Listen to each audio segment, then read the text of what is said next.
Simply Happy Cookbook.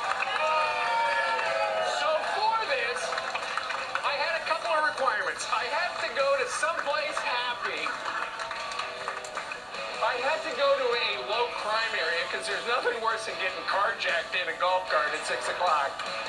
And I had to go to a place where there is pleasant weather. And that is why, ladies and gentlemen, welcome to the Villages! How much fun is this? So, Brian and Ainsley, yesterday I got messages from all of my friends who said, you know what, Steve, you said that you're going to go somewhere in America and make breakfast for somebody. So my friends would call and say, hey, I'll make sure that our kitchen is clean. And so when I was coming up yesterday, a bunch of people said, hey, Steve, my kitchen's clean. So there are 145,000 people who live in the Villages. And we might stop by any one of their houses exactly 2 hours from now.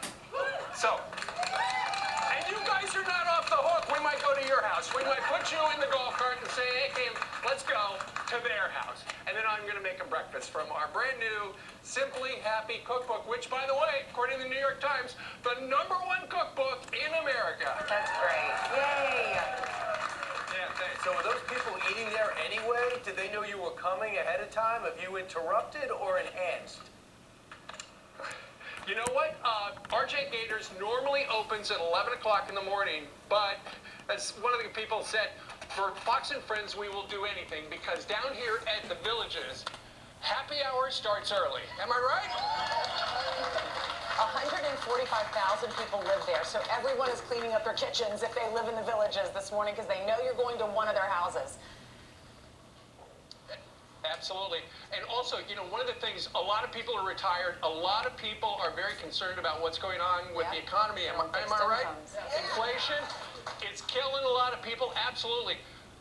You know, I went for a walk last night with Dr. Gary Lester, who has always been the big kahuna for Fox and Friends down here.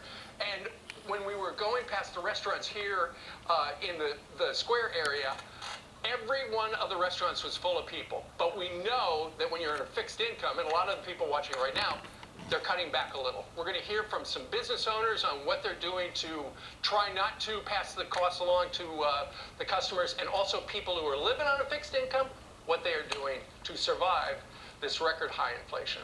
But anyway, we'll talk about that in a little while. In the meantime, it's time to talk about stuff that's a little... No, that is, I'm sure, I'm sure all of those individuals that bought houses down there are glad that they did because housing prices are jacked up now down in Florida, but also around the country. We saw yesterday, for the third straight time, the feds have raised the interest rate, making it harder to sell a house. Why would you, if you're paying 3% or 2.6 is what it was when Donald Trump left office. You're paying 2.6 on a 30-year income. Why would you sell your house and now sign up to pay 6%, if not higher? So we want to get experts, not politicians, to tell us where this economy's going. We understand with another Fed hike, it's going to start affecting